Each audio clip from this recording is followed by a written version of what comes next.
2024 വിട. പോയ വർഷം ലോകം സാക്ഷ്യം വഹിച്ചത് ഒട്ടനവധി സംഭവ വികാസങ്ങൾക്കാണ്. ദേശീയ രാഷ്ട്രീയത്തിൽ ബിജെപിക്ക് മൂന്നാമതും തുടർഭരണം സമ്മാനിച്ച വർഷമായിരുന്നു 2024. കേജ്രിവാളിന്റെ അറസ്റ്റും കർഷക സമരവും 10 വർഷങ്ങൾക്ക് ശേഷം ജമ്മുകശ്മീർ പോളിംഗ് ബൂത്തിലേക്ക് എത്തിയതും പോയ വർഷം തന്നെ. തമിഴ്നാട്ടിൽ നടൻ വിജയ് രാഷ്ട്രീയ പാർട്ടി പ്രഖ്യാപിച്ചപ്പോൾ തെലങ്കാനയിലും ആന്ധ്രയിലും ഭരണമാറ്റമുണ്ടായി. ഇനി കേരളത്തിലേക്ക് വന്നാൽ സംസ്ഥാനത്തും സംഭവ ബഹുലമായിരുന്നു 2024. പാർലമെന്റ് തിരഞ്ഞെടുപ്പ് ചരിത്രത്തിൽ ആദ്യമായി ബിജെപി അക്കൗണ്ട് തുറന്നതും പോയ വർഷം തന്നെ. രാജ്യം കണ്ട ഏറ്റവും വലിയ ദുരന്തം വയനാട്ടിൽ സംഭവിച്ചതും 2024. ഷിരൂരിൽ അർജുന്റെ മരണവും കേരളത്തിന് കണ്ണീരായി. മുൻ പ്രധാനമന്ത്രി മൻമോഹൻ സിംഗ്, MG വാസുദേവൻ നായർ, സാക്കിർ ഹുസൈൻ, സീതാറാം യെച്ചൂരി, അങ്ങനെ 2024 നികത്താനാവാത്ത സങ്കടങ്ങൾ സംഭവിച്ചു. വെള്ളിത്തിരയ്ക്ക് തീ പിടിച്ച വർഷമായിരുന്നു 2024. മലയാളത്തിലും ഇതര ഭാഷകളിലുമായി തിയേറ്ററിനെ ഇളക്കിമറിച്ചത് നിരവധി ചിത്രങ്ങൾ. പാരീസ് ഒളിമ്പിക്സിൽ അമേരിക്കൻ ആധിപത്യം കണ്ട വർഷമായിരുന്നു 2024. T20 ക്രിക്കറ്റിൽ ഇന്ത്യ ഉയർത്തിയ ലോകകപ്പും ഡി ഗുഗേഷിന്റെ ലോക ചാമ്പ്യൻഷിപ്പും ഇന്ത്യയുടെ സുവർണ നേട്ടമായി മാറി.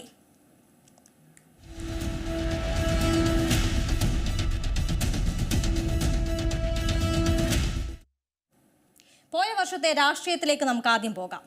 കേരള രാഷ്ട്രീയത്തിലേക്ക് വന്നാൽ ചരിത്രത്തിൽ ആദ്യമായി പാർലമെന്റ് തെരഞ്ഞെടുപ്പിൽ BJP അക്കൗണ്ട് തുറന്ന വർഷമായിരുന്നു അത്. ഒപ്പം വേദനയായി വയനാടും രക്ഷാപ്രവർത്തനവും.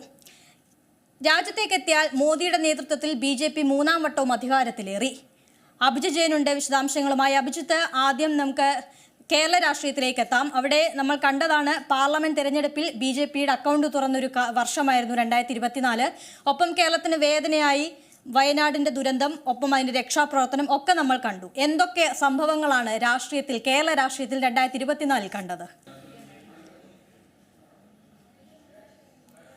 നീത, പോയ വർഷം നിരവധി സംഭവ വികാസങ്ങൾക്കാണ് കേരള രാഷ്ട്രീയം സാക്ഷ്യം വഹിച്ചത്. അതിൽ വളരെ പ്രധാനപ്പെട്ട ചില സംഭവ വികാസങ്ങളിലേക്ക് വന്നാൽ അത് ലൈഫ് മിഷൻ കേസ്, അതോടൊപ്പം നവകേരള ബസ്സുമായി ബന്ധപ്പെട്ടുള്ള വിവാദം, അതോടൊപ്പം നടന്ന ചില തിരഞ്ഞെടുപ്പുകൾ, PV അൻവറിൻ്റെ കൂടുമാറ്റം, അങ്ങനെ നിരവധിയായിട്ടുള്ള വിഷയങ്ങൾ സംഭവബഹുലമായി തന്നെ കേരള രാഷ്ട്രീയത്തിൽ നിറഞ്ഞു നിന്ന കാലമാണ് കടന്നു പോവുകയും ചെയ്യുന്നത്. ഇതിൽ PV അൻവറിൻ്റെ രാഷ്ട്രീയ ചുവടുമാറ്റം അത് വലിയ തോതിൽ രാഷ്ട്രീയ കേന്ദ്രങ്ങളെ പോലും അമ്പരിപ്പിക്കുന്ന വിധം, അത്ഭുതപ്പെടുത്തുന്ന വിധം നമ്മളെല്ലാം തന്നെയും ഉറ്റുനോക്കി അത് കണ്ടതാണ്.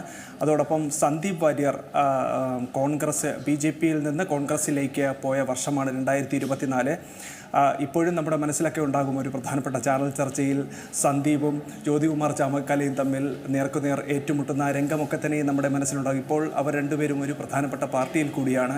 അതോടൊപ്പം നവകേരള ബസ്സുമായി ബന്ധപ്പെട്ട് ഉടലെടുത്ത വിവാദങ്ങൾ, ലൈഫ് മിഷൻ കേസുമായി ബന്ധപ്പെട്ട് ഉടലെടുത്ത വിവാദങ്ങൾ, അങ്ങനെ നിരവധിയായിട്ടുള്ള സംഭവ വികാസങ്ങളിലൂടെയാണ് ഇക്കഴിഞ്ഞ വർഷം അത് കടന്നു പോവുകയും ചെയ്യുന്നത്. ഇക്കഴിഞ്ഞ 2024 ലോക്സഭാ തെരഞ്ഞെടുപ്പ് നടന്നത്. അതിൽ 18 സീറ്റുകളിൽ UDFും ഒരു സീറ്റിൽ താമര വിരിയിച്ചുകൊണ്ട് BJPയും, അതോടൊപ്പം മറ്റൊരു സീറ്റിൽ ആലത്തൂരിൽ K രാധാകൃഷ്ണൻ, അദ്ദേഹം സംസ്ഥാന മന്ത്രിസഭയിലായിരുന്നു, അദ്ദേഹം MP ആയി തെരഞ്ഞെടുത്ത് വിജയിക്കുകയും ചെയ്തു. അങ്ങനെ തെരഞ്ഞെടുപ്പിൻ്റെ ഒരു സംഭവബഹുലമായിട്ടുള്ള രാഷ്ട്രീയം കൂടിയായിരുന്നു അവിടെയും ഉണ്ടായത് എന്നുള്ള കാര്യം തന്നെയാണ് ഏറ്റവും പ്രധാനപ്പെട്ട കാര്യം. മറ്റൊന്ന്, കേരള രാഷ്ട്രീയത്തിൽ സജീവമായി ചർച്ച ചെയ്ത വിഷയമാണ് തൃശ്ശൂർ പൂരവും ADGP RSS കൂടിക്കാഴ്ചയും അടക്കമുള്ള കാര്യങ്ങൾ. നമുക്കറിയാം, സുരേഷ് ഗോപി പൂരനഗരിയിലേക്ക് എത്തിയതും അവിടെ ഉടലെടുത്ത വിവാദങ്ങളും വിവാദ പരമ്പരകളും ഒക്കെ തന്നെയും ഇന്നും വലിയ തോതിൽ ചർച്ച ചെയ്യപ്പെടുന്ന വിഷയമായി തന്നെ നിൽക്കുകയാണ്. ആരാണ് പൂരം കലക്കിയത് എന്നുള്ള കാര്യത്തിൽ ഇനിയും വ്യക്തമായിട്ടുള്ള മറുപടി പ്രധാന കേന്ദ്രങ്ങളിൽ നിന്ന് പോലും പുറത്തു വരാത്തൊരു സാഹചര്യമാണുള്ളത്. മറ്റൊരു പൂരത്തെ കൂടി നമ്മൾ അഭിമുഖീകരിക്കാൻ ഇനിയിപ്പോൾ മാസങ്ങൾ മാത്രം ബാക്കി നിൽക്കെ തൃശ്ശൂർ പൂരം ഇന്നും ഒരു വലിയ വിവാദമായി തന്നെ കത്തിജ്വലിച്ച് നിൽക്കുന്നതാണ് നമ്മൾ ഇപ്പോഴും കാണുന്നത്.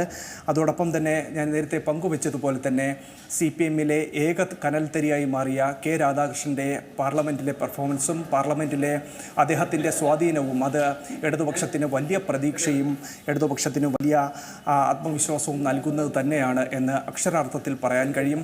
വടകരയിൽ വിവാദമായ ലോക്സഭാ തെരഞ്ഞെടുപ്പിൽ വിവാദമായ കാഫിർ സ്ക്രീൻഷോട്ടും വടകരയിലെ ഷാഫിയുടെ ഈ വാക്പോരും ഒക്കെ തന്നെയും ചർച്ചയായ വർഷമാണ് കടന്നു പോകുന്നത്. 2024 അത് വലിയ തോതിൽ ചർച്ചയായത്. ഷാഫി പറമ്പിലിൻ്റെ സ്ഥാനാർത്ഥിത്വം അടക്കമുള്ള കാര്യങ്ങൾ അതിൽ സജീവ ചർച്ചാ വിഷയമായി തന്നെ നിലനിൽക്കുകയും ചെയ്യുകയാണ്. ഇതിൽ നമുക്ക് ഏറ്റവും പ്രധാനപ്പെട്ട ഒരു കാര്യമായി തന്നെ പറയാൻ കഴിയുന്നത് ഷിരൂരിൽ നടന്ന രക്ഷാദൗത്യമാണ്. മുമ്പെങ്ങുമില്ലാത്ത വിധത്തിൽ സമാനതകളില്ലാത്ത തരത്തിലുള്ള രക്ഷാദൗത്യം. ആ രക്ഷാദൗത്യത്തിനൊപ്പം തന്നെ നമ്മൾ കൈമൈ മറന്ന് നിൽക്കുന്നതാണ് കാണുകയും ചെയ്തത്. ഒരേ മനസ്സോടുകൂടി അർജുൻ എന്ന ചെറുപ്പക്കാരനെ രക്ഷപ്പെടുത്താനായി ദിവസങ്ങൾ നമ്മൾ അതിനൊപ്പം സഞ്ചരിച്ച വർഷം കൂടിയാണ് 2024. ഒരു പക്ഷേ വലിയ തോതിലുള്ള രാഷ്ട്രീയ വിവാദങ്ങളും വലിയ തോതിലുള്ള മറ്റുള്ള കോൺട്രവേഴ്സ്യലായിട്ടുള്ള സബ്ജക്ട്സും ഒക്കെ തന്നെയും നിലനിൽക്കുമ്പോൾ എന്തായിരിക്കും 2024 ഒരു പക്ഷേ എന്നോട് ഒരാൾ ചോദിച്ചു കഴിഞ്ഞാൽ, നിങ്ങൾക്ക് മറക്കാൻ കഴിയാത്ത സംഭവമെന്ന് ചോദിച്ചു കഴിഞ്ഞാൽ അത് ഷിരൂരിലെ അർജുൻ്റെ രക്ഷാദൗത്യം തന്നെയായിരിക്കുമെന്ന് പറയാൻ കഴിയും. ആ വാർത്തയ്ക്കൊപ്പം നമ്മൾ മാസങ്ങളോളം സഞ്ചരിച്ചതാണ്. അർജുനെ എങ്ങനെയെങ്കിലും കണ്ടുകിട്ടണമെന്നുള്ള പ്രതീക്ഷ കേരളക്കരയ്ക്കൊന്നാകെ തന്നെ ഉണ്ടായിരുന്നതുമാണ്. അർജുൻ്റെ കുടുംബാംഗങ്ങളിൽ നിന്ന് മാറി പിന്നീട് ദിവസങ്ങൾ സഞ്ചരിച്ചപ്പോൾ അത് കേരളത്തിൻ്റെ എല്ലാം ഒരു വിങ്ങലായി മാറുന്ന ഒരു സാഹചര്യമായിരുന്നു ഉണ്ടായിരുന്നത്. പിന്നീട് അർജുനെ കണ്ടെത്താൻ കഴിഞ്ഞു. അത് കർണാടക സർക്കാരിൻ്റെയും കേരള സർക്കാരിൻ്റെയും ഒക്കെ തന്നെയും ഒരു വലിയ ഭഗീരഥ പ്രയത്നത്തിൻ്റെ ഫലമായിട്ട് കൂടിയാണ് അത് ഉണ്ടാവുകയും ചെയ്തത് എന്നതാണ് ഏറ്റവും പ്രധാനപ്പെട്ട കാര്യം. നമുക്കറിയാം, പോയ വർഷത്തിൽ ഹേമ കമ്മിറ്റിയുമായി ബന്ധപ്പെട്ട് വലിയ തോതിലുള്ള സജീവ ചർച്ചാ വിഷയങ്ങൾ കടന്നുപോയതാണ്. സ്ത്രീ അഭിനേത്രികളും ഒപ്പം തന്നെ വനിതാ സിനിമാ പ്രവർത്തകരും ഈ സിനിമാ മേഖലയിൽ അനുഭവിക്കുന്ന ചൂഷണങ്ങളും അതോടൊപ്പം അവർ അനുഭവിക്കുന്ന ബുദ്ധിമുട്ടുകളും ഒക്കെ തന്നെയും എത്രത്തോളമാണ് എന്നതിൻ്റെ ഒരു നേർസാക്ഷ്യമായിരുന്നു ഹേമ കമ്മിറ്റി റിപ്പോർട്ടിൽ നമ്മൾ കണ്ടത്. പല വനിതാ സംവിധായകരുടെയും ആർട്ടിസ്റ്റുകളുടെയും ഒക്കെ തന്നെയും തുറന്ന വെളിപ്പെടുത്തലുകൾ വന്നു. അതിന്മേൽ ഇടപെടലുകളുണ്ടായി. സിനിമ നയം സംബന്ധിച്ചുള്ള കാര്യത്തിൽ കരട് രൂപീകരണവും അതുമായി ബന്ധപ്പെട്ടുള്ള ചർച്ചകൾക്ക് അത്തരം കാര്യങ്ങൾ വഴി തുറന്നു. സമാനതകളില്ലാത്തൊരു പോരാട്ടം സിനിമാ മേഖലയിൽ സ്ത്രീകളുടെ ശബ്ദമായി അത് മാറുന്നതാണ് നമ്മൾ പിന്നീട് കാണുകയും ചെയ്തത്. മറ്റൊന്ന്, 3 ഇടങ്ങളിൽ നടന്ന ഉപതെരഞ്ഞെടുപ്പാണ്. അത് പാലക്കാട്, അതോടൊപ്പം ചേലക്കരയും വയനാടുമാണ്. പാലക്കാട് അക്ഷരാർത്ഥത്തിൽ ഒരു ത്രികോണ പോര് തന്നെയാണ് നടന്നത്. ചേലക്കരയിലും വലിയ തോതിലുള്ളൊരു പോരാട്ടം നടന്നെങ്കിലും അവിടെ UR പ്രദീപ് വിജയിക്കുന്നതാണ് കണ്ടത്. പാലക്കാട് രാഹുൽ മാങ്കൂട്ടത്തിലും വയനാട് മൃഗീയമായിട്ടുള്ള രീതിയിലുള്ള വോട്ടിൻ്റെ ഭൂരിപക്ഷത്തിൽ പ്രിയങ്ക ഗാന്ധിയും മിന്നിത്തിളങ്ങുന്നത് നമ്മൾ കണ്ടു. അങ്ങനെ പോയ വർഷം ആ 3 തെരഞ്ഞെടുപ്പിൻ്റെയും കൂടി ഭാഗമായതാണ് നമ്മൾ മലയാളികളൊക്കെ തന്നെയും. പിന്നീട് മറ്റൊന്ന്, ഈ പി സരിൻ എന്ന് പറയുന്ന കോൺഗ്രസിലെ ഡിജിറ്റൽ മീഡിയ സോഷ്യൽ മീഡിയയുടെ കൺവീനറായിരുന്ന പി സരിൻ, അദ്ദേഹത്തിൻ്റെ ഈ പാർട്ടിയിൽ നിന്നുള്ള ചുവടുമാറ്റവും അതോടൊപ്പം അദ്ദേഹം ഈ CPM-നൊപ്പം ചേർന്നതുമാണ്. കോൺഗ്രസിൻ്റെ ഒരു പ്രധാനപ്പെട്ട ചുമതലയിലിരുന്നപ്പോഴാണ് അദ്ദേഹം ഈ കോൺഗ്രസിൽ നിന്ന് മാറി CPM-നൊപ്പം ചേരുകയും പിന്നീട് അദ്ദേഹത്തിനൊരു പദവി വൈകാതെ തന്നെ ഉണ്ടാകുമെന്നതാണ് നമ്മൾ പ്രതീക്ഷിക്കുകയും ചെയ്യുന്നത്. അവിടെ LDF-ൻ്റെ സ്വതന്ത്ര സ്ഥാനാർത്ഥിയായി മത്സരിക്കുകയും മുഖ്യമന്ത്രിക്ക് നേർക്കും ആഭ്യന്തര വകുപ്പിനും അതോടൊപ്പം CPM-നും നേർക്കും വലിയ തോതിൽ രാഷ്ട്രീയ വിവാദങ്ങളിൽ തൻ്റേതായിട്ടുള്ള നിലപാട് പറഞ്ഞിരുന്ന പി സരിൻ ഒരു പക്ഷേ പിന്നീട് മുഖ്യമന്ത്രിയുടെ ഒരു തോഴനായി അല്ലെങ്കിൽ CPM-ൻ്റെ ഒരു വേണ്ടപ്പെട്ട ആളായി മാറുന്ന കാഴ്ചകളാണ് നമ്മൾ ദിവസങ്ങൾക്ക് മുൻപ് നമ്മൾ കാണുകയും ചെയ്തത്. അതിപ്പോഴും തുടരുന്ന ഒരു സ്ഥിതിവിശേഷം തന്നെയാണുള്ളത് എന്ന് നമുക്ക് കൃത്യമായി തന്നെ പറയാൻ കഴിയും.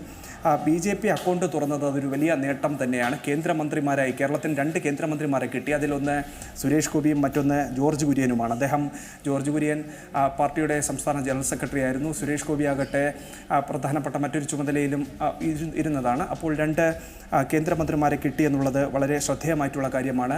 ഈ വർഷമാണ് OR കേളു, സംസ്ഥാന മന്ത്രിയായ OR കേളു മന്ത്രിസഭയിലേക്ക് എത്തിയത്. പട്ടികജാതി പട്ടികവർഗ പിന്നാക്ക ക്ഷേമ വകുപ്പിലേക്കാണ് അദ്ദേഹം വരികയും ചെയ്തത്. ആലത്തൂരിൽ നിന്ന് K രാധാകൃഷ്ണൻ MP ആയി പാർലമെൻറ്റിലേക്ക് പോയ ഒഴിവിലേക്കാണ് OR കേളു എത്തുകയും ചെയ്തത്. അങ്ങനെ അത്തരത്തിലൊരു വലിയൊരു നേട്ടം നടന്ന കാലമാണ് ഉണ്ടാവുകയും ചെയ്തത്. മറ്റൊന്ന്, രാഹുൽ മാങ്കൂട്ടത്തിലും UR പ്രദീപും കേരള നിയമസഭയിൽ MLA-മാരായി സത്യപ്രതിജ്ഞ ചെയ്തു.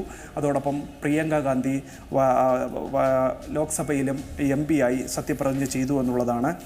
മറ്റൊന്ന്, നമുക്കറിയാം, ഈ സംസ്ഥാന പോലീസിലൊക്കെ ഉള്ള ആളുകൾക്ക് ഉന്നത രാഷ്ട്രീയ ബന്ധമൊക്കെ തന്നെയും ഉണ്ടോ എന്നുള്ള കാര്യം നമ്മൾ വലിയ തോതിൽ ചർച്ച ചെയ്യപ്പെട്ട ഒരു വർഷം കൂടിയായിരുന്നു അത്. ഞാൻ നേരത്തെ പൂരവുമായി ബന്ധപ്പെട്ടുള്ള വിവാദങ്ങളും ചില വിഷയങ്ങളും ഒക്കെ തന്നെ പരാമർശിച്ചു പോയെങ്കിലും അതിലൊരു വലിയ തോതിൽ പ്രധാനപ്പെട്ട പങ്കുവഹിച്ച ഒരു ഉദ്യോഗസ്ഥൻ, അത് നെഗറ്റീവായിട്ടാണോ പോസിറ്റീവായിട്ടാണോ എന്നൊക്കെ തന്നെ നമ്മൾ ഇപ്പോഴും ചിന്തിച്ചു കൊണ്ടിരിക്കുകയാണ്. ADGP MR അജിത് കുമാറാണ് അദ്ദേഹം. അപ്പോൾ അദ്ദേഹത്തിൻ്റെ ഈ RSS കൂടിക്കാഴ്ചയും ഒപ്പം അദ്ദേഹം ഈ പൂരവുമായി ബന്ധപ്പെട്ട് അദ്ദേഹം ഉൾപ്പെടുകയും പിന്നീട് വലിയ വിവാദമായി മാറുകയും അദ്ദേഹത്തിൻ്റെ ചുമതല മാറുകയും ഒക്കെ തന്നെ. പോയ വർഷത്തെ കേരളം നമ്മൾ ചർച്ച ചെയ്യുമ്പോൾ, അതും രാഷ്ട്രീയം ചർച്ച ചെയ്യുമ്പോൾ നിരവധി സംഭവ വികാസങ്ങൾ നമ്മൾ കണ്ടു. അതെല്ലാം നമ്മൾ ചർച്ച ചെയ്തു. അതിൽ ഏറ്റവും മറ്റൊന്ന് കേരളത്തിനെ കുറിച്ച് പറയുമ്പോൾ ഒരു സങ്കടമായി ഉണ്ടായിരുന്നത് വയനാട് ദുരന്തം തന്നെയാണ്. മുണ്ടക്കൈ ചൂരൽമല ദുരന്തം അത് നമ്മൾ കണ്ടതാണ്. എനിക്ക് തോന്നുന്നു 2018 പ്രളയത്തിന് ശേഷം നമ്മൾ കേരളം കണ്ട അല്ലെങ്കിൽ രാജ്യം കണ്ട ഏറ്റവും വലിയൊരു ദുരന്തം തന്നെയായിരുന്നു അത്. പ്രധാനമന്ത്രി സന്ദർശിക്കാനെത്തുന്നു, ആ പ്രദേശം സന്ദർശിക്കാനെത്തുന്നു. അത്തരത്തിൽ വലിയൊരു നോവ് തന്നെയാണ്. ജൂലൈ 30-ാം തീയതി വൈകിട്ട് നടന്ന 30-ാം തീയതി രാത്രി നടന്ന ഇത്രയും വലിയൊരു അപകടം. അതിൽ ഒരുപാട് ജീവനുകളാണ് മണ്ണിനടിയിൽപ്പെട്ടത്. അതിൻ്റെ രക്ഷാപ്രവർത്തനമൊക്കെ നമ്മൾ കണ്ടൊരു വർഷം കൂടിയായിരുന്നു 2024. ഇനി വരുന്ന വർഷം ഇങ്ങനെയൊന്നും ഒരു അപകടവും നമ്മളെ കാത്തിരിക്കരുത് എന്ന് തന്നെയാണ് നമ്മളെല്ലാവരും പ്രാർത്ഥിക്കുന്നത്. അങ്ങനെ തന്നെയാണ്. ഇനി വരുന്ന വർഷം യാതൊരു കാരണവശാലും ഇത്തരത്തിലുള്ള അപകടങ്ങൾ കേരളത്തിലേക്ക് വരരുത് എന്നുള്ളൊരു പ്രാർത്ഥന അതിപ്പോഴും മനുഷ്യ മനസാക്ഷിയിലാകെ തന്നെയും അതൊരു നീറുന്ന ഓർമ്മയായി നിൽക്കുകയും ചെയ്യുകയാണ്. മുണ്ടക്കൈയിലുണ്ടായ ഉരുൾപൊട്ടലും അതിൽ ഇത്രയും അധികം ആളുകൾക്ക് ജീവൻ നഷ്ടമായതും ഒരു മേഖല ഒന്നാകെ തന്നെയും ഒലിച്ചുപോയ സാഹചര്യവുമൊക്കെ തന്നെ നമ്മൾ 2 പ്രളയത്തെ അഭിമുഖീകരിച്ചവരാണ് കേരളീയർ. നിപ്പ വന്നു, കോവിഡ് വന്നു.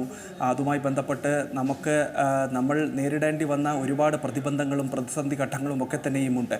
അപ്പോഴാണ് വലിയൊരു കീറാമുട്ടിയായി കാലാവസ്ഥ പ്രതികൂലമായപ്പോൾ മുണ്ടക്കൈയിലും ചൂരൽമലയിലും ഉരുൾപൊട്ടലുണ്ടാവുകയും ഇത്തരത്തിൽ നിരവധിയായിട്ടുള്ള വീടുകൾ അതോടൊപ്പം നിരവധിയായിട്ടുള്ള നമ്മുടെ പ്രിയപ്പെട്ട ആളുകളുടെ ജീവനുകളൊക്കെ തന്നെയും കവർന്നുകൊണ്ട് പോവുകയും ചെയ്തത്. അതിന് തൊട്ടു പിന്നാലെ അവിടെ ദിവസങ്ങൾക്ക് ശേഷം പ്രധാനപ്പെട്ട രാഷ്ട്രീയ പാർട്ടിയിലെ നേതാക്കന്മാരൊക്കെ തന്നെയും വന്നൊടുവിൽ പ്രധാനമന്ത്രി നരേന്ദ്രമോദി അവിടെ എത്തി ദുരിതബാധിതരുമായി കൂടിക്കാഴ്ച നടത്തിയതാണ്. ഇന്നും വലിയൊരു പ്രധാനപ്പെട്ട വിഷയമായി നിൽക്കുകയാണ് വയനാടിൻ്റെ പുനരധിവാസ പാക്കേജ്. അതുമായി ബന്ധപ്പെട്ടുള്ള ചില വാർത്തകൾ കോടതി കയറിയൊക്കെ തന്നെയും മുന്നോട്ട് പോവുകയും ചെയ്യുകയാണ്. 2000 കോടി രൂപയുടെ സമാശ്വാസ പാക്കേജ് വയനാട് ജനതയ്ക്ക് വേണ്ടി വേണമെന്നുള്ള കാര്യം കേരളം കേന്ദ്രത്തിനോട് ആവശ്യപ്പെടുകയും ചെയ്തിട്ട് മാസങ്ങളേറെയായി. പ്രധാനമന്ത്രി വന്നു പോയിട്ട് മാസങ്ങളേറെയായി. പക്ഷേ ഇനിയും വയനാടൻ ജനതയെ നമ്മൾ ചേർത്ത് പിടിക്കേണ്ട നമ്മുടെ പ്രിയപ്പെട്ടവരെ നമ്മൾ അവഗണിക്കുന്നു, അല്ലെങ്കിൽ കേന്ദ്രം ഇതിനെ വേണ്ട വിധത്തിൽ കാണുന്നില്ല എന്നുള്ളൊരു ചോദ്യം കൂടി അവിടെ ഉയർന്നു കേൾക്കുകയും ചെയ്യുകയാണ്. നമ്മുടെ പ്രിയപ്പെട്ടവരാണ്, നമ്മളുമായി ചേർന്ന് നിൽക്കുന്ന മനുഷ്യന്മാരാണ്. അപ്പോൾ അതുകൊണ്ട് തന്നെ അവിടെ ഉണ്ടായ ഒരു പ്രത്യേക പ്രതികൂല കാലാവസ്ഥയുമായി രൂപപ്പെട്ടുണ്ടായ അവിടെ ഒരു ദുരന്തമുണ്ടായി. പക്ഷേ അതിൽ നിന്ന് അവരെ കരകയറ്റി നമുക്കൊപ്പം നിർത്തുക എന്നുള്ളത് നമ്മുടെ ഓരോരുത്തരുടെയും ഉത്തരവാദിത്വം തന്നെയാണ്. പക്ഷേ അതിന് കേന്ദ്രം വിമുഖത കാണിക്കുന്നുണ്ടോ എന്നുള്ള ഒരു ആക്ഷേപവും ആരോപണവും സംസ്ഥാനത്തിൻ്റെ ഭാഗത്ത് നിന്ന് കേട്ട വർഷം കൂടിയാണ് ഇപ്പോൾ കടന്നു പോവുകയും ചെയ്യുന്നത്. നീത, അതുതന്നെയാണ് അഭിജിത്ത്. നമ്മൾ കേരളത്തിൻ്റെ 2024 നമ്മൾ കണ്ട ദുരന്തങ്ങൾ, അവിടുത്തെ സാഹചര്യങ്ങളെല്ലാം നമ്മൾ ചർച്ച ചെയ്തു, രാഷ്ട്രീയവും നമ്മൾ ചർച്ച ചെയ്തു. ഇനി നമ്മൾ ദേശീയ രാഷ്ട്രീയത്തിലേക്ക് കൂടി പോവുകയാണെങ്കിൽ അവിടെയും 2024 നമ്മൾ കാണുകയുണ്ടായി BJPയുടെ തുടർഭരണം. അത് 3ാമതും നരേന്ദ്രമോദി സർക്കാരിൻ്റെ അധികാരത്തിലേറിയത് നമ്മൾ കണ്ടതാണ്. ഒപ്പം തന്നെ ഒരു മുഖ്യമന്ത്രിയുടെ അറസ്റ്റ്, കേജ്രിവാളിൻ്റെ അറസ്റ്റും വലിയ ചർച്ചയായതാണ്. കർഷക സമരം. മറ്റൊന്നുള്ളത്, ജമ്മു കാശ്മീരിൽ 10 വർഷത്തിന് ശേഷം പോളിംഗ് ബൂത്തിലേക്ക് എത്തി എന്നുള്ളൊരു പ്രത്യേകത നമ്മൾ കഴിഞ്ഞ വർഷം കണ്ടു. തമിഴ്നാട്ടിലേക്ക് വരികയാണെങ്കിൽ വിജയുടെ നേതൃത്വത്തിലുള്ള ഒരു രാഷ്ട്രീയ പാർട്ടിയും രൂപീകരിച്ചു എന്നുള്ളത് നമ്മൾ കണ്ടതാണ്. ദേശീയ രാഷ്ട്രീയത്തിൽ എന്തൊക്കെ കാഴ്ചകളായിരുന്നു 2024 ഉണ്ടായിരുന്നത്? ദേശീയ രാഷ്ട്രീയത്തിൽ നമ്മൾ ഒരുപാട് കാഴ്ചകളാണ് 2024 കണ്ടത്. പോയ വർഷക്കാലത്തെ ദേശീയ രാഷ്ട്രീയത്തിലെ കാഴ്ചകൾ ഓരോന്നോരോന്നായി എണ്ണി പറയാൻ തുടങ്ങി കഴിഞ്ഞാൽ ഒരുപക്ഷെ ഈ വരുന്ന 15 മിനിറ്റ് അല്ലെങ്കിൽ അരമണിക്കൂറോ ഒന്നും തന്നെ തികയില്ല എന്ന് കൃത്യമായി തന്നെ പറയാൻ കഴിയും. അതിൽ തന്നെ പ്രധാനമന്ത്രിയായി നരേന്ദ്രമോദി ഹാട്രിക്ക് തികച്ച വർഷം കൂടിയാണ് 2024. ലോക്സഭയിൽ നമുക്കറിയാം വലിയ തോതിലുള്ള ഒരു സ്വാധീന ശക്തിയായി കോൺഗ്രസ് മാറുകയും പിന്നീട് രാഹുൽ ഗാന്ധിയുടെ സഭയിലെ പെർഫോമൻസ്, പാർലമെൻറ്റിലെ പെർഫോമൻസ് അടക്കമുള്ള കാര്യങ്ങൾ കൂടി വിലയിരുത്തുകയും വിശകലനം ചെയ്യുകയും ചെയ്ത വർഷമാണ് കടന്നു പോവുകയും ചെയ്യുന്നത്. അതോടൊപ്പം ഈ ഹരിയാനയിലെയും ദില്ലി അതിർത്തിയിലെയും കർഷക സമരം നടക്കുന്ന വർഷം കൂടിയായിരുന്നു 2024. അതുമായി ബന്ധപ്പെട്ടുള്ള അലയൊലികൾ അത് ഇപ്പോഴും നിലനിൽക്കുന്നു എന്ന് കൃത്യമായി തന്നെ പറയാൻ കഴിയും. ജമ്മു കാശ്മീരിലെ രാഷ്ട്രീയ സാഹചര്യം നീത പറഞ്ഞു, ഞാൻ അതിലേക്ക് പോകുന്നില്ല. തമിഴ്നാട്ടിൽ TVK എന്ന് പറയുന്ന ട്രിക്കഴകം എന്ന് പറയുന്ന രാഷ്ട്രീയ പാർട്ടിയിലൂടെ അത് പ്രഖ്യാപിച്ച് ജനങ്ങൾക്കൊപ്പം നിൽക്കും, ജനങ്ങൾ തൻ്റെ സേവകരാണ് എന്ന് പറഞ്ഞുകൊണ്ട് തമിഴ് സൂപ്പർ താരം വിജയ് നടത്തിയ പെർഫോമൻസ്, അദ്ദേഹം നടത്തിയ പ്രകടനം അത് വലിയ തോതിൽ ചർച്ച ചെയ്യപ്പെടുന്ന ഒരു കാലം കൂടിയാണ് 2024. അതോടൊപ്പം 5 സംസ്ഥാനങ്ങളിൽ നടന്ന തെരഞ്ഞെടുപ്പ്, ജാർഖണ്ഡ് അടക്കമുള്ള മഹാരാഷ്ട്ര അടക്കമുള്ള 5 സംസ്ഥാനങ്ങളിൽ നടന്ന തെരഞ്ഞെടുപ്പ് അത് വലിയ തോതിൽ ചർച്ച ചെയ്യപ്പെട്ട വിഷയം കൂടിയാണ് ദേശീയ രാഷ്ട്രീയത്തിൽ ഈ കഴിഞ്ഞത് എന്ന് നമുക്ക് കൃത്യമായി തന്നെ പറയാൻ കഴിയും. അതോടൊപ്പം മഹാവികാസ് അഘാടി സഖ്യം പൂർണ്ണമായും തകർന്നടിയുന്ന കാഴ്ച നമ്മൾ മഹാരാഷ്ട്രയിൽ കണ്ടു. ഹരിയാനയിൽ ചരിത്ര വിജയം നേടുന്ന BJP സർക്കാരിനെ നമ്മൾ കണ്ടു, ചരിത്ര വിജയം നേടി അധികാരത്തിലെത്തിയത് നമ്മൾ കണ്ടതാണ്. ജമ്മുവിൽ ചരിത്രപരമായിട്ടുള്ള തെരഞ്ഞെടുപ്പ് 2024 നടന്നപ്പോൾ 10 വർഷത്തിന് ശേഷം BJP സർക്കാർ അധികാരത്തിൽ വരുന്നത് നമ്മൾ കണ്ടു. അങ്ങനെ പോയ വർഷം ദേശീയ രാഷ്ട്രീയത്തിലും വലിയ ചലനങ്ങൾ തന്നെയാണ് സൃഷ്ടിക്കുകയും ചെയ്തിട്ടുള്ളത്. അതിൽ രാഷ്ട്രീയ പാർട്ടികൾക്കും മുന്നണികൾക്കും വലിയൊരു സ്വാധീനം തന്നെയുണ്ട്. ഇനിയിപ്പോൾ വരാൻ പോകുന്ന നാളുകളിലും ആ ഒരു സ്വാധീനം BJP ഉയർത്തുമെന്നുള്ള കാര്യത്തിൽ തർക്കമില്ല. അതോടൊപ്പം കോൺഗ്രസും മറ്റു പാർട്ടികളും അവിടെ സജീവമായി വരാനുള്ള സാധ്യതയാണ് കാണുകയും ചെയ്യുന്നത്. ഏതായാലും കേരള രാഷ്ട്രീയം എന്ന പോലെ തന്നെ ദേശീയ രാഷ്ട്രീയത്തിലും വലിയ തോതിലുള്ള ഒരു പ്രാധാന്യം 2024 നേടിക്കൊടുത്തു എന്ന് അക്ഷരാർത്ഥത്തിൽ പറയാം. നീത. ശരി അഭിജിത്ത്, എന്തായാലും കേരള രാഷ്ട്രീയവും ഒപ്പം തന്നെ ദേശീയ രാഷ്ട്രീയവും ചർച്ച ചെയ്യുകയായിരുന്നു. 2024 നമ്മൾ കണ്ട പല മുഹൂർത്തങ്ങളും, പല രാഷ്ട്രീയ സമവാക്യങ്ങളും, അങ്ങനെ പല നേതാക്കളുടെ കൊഴിഞ്ഞുപോക്ക്, കൂറുമാറ്റം, അങ്ങനെ തുടങ്ങി രാഷ്ട്രീയത്തിൽ നിരവധി കാര്യങ്ങളാണ് നമ്മൾ കണ്ടത്. ഒപ്പം തന്നെ കേരളം 2024 എന്തൊക്കെ കാര്യങ്ങളെ അഭിമുഖീകരിച്ചു തുടങ്ങിയ കാര്യങ്ങളാണ് അഭിജിത്ത് ജയൻ നൽകിയത്.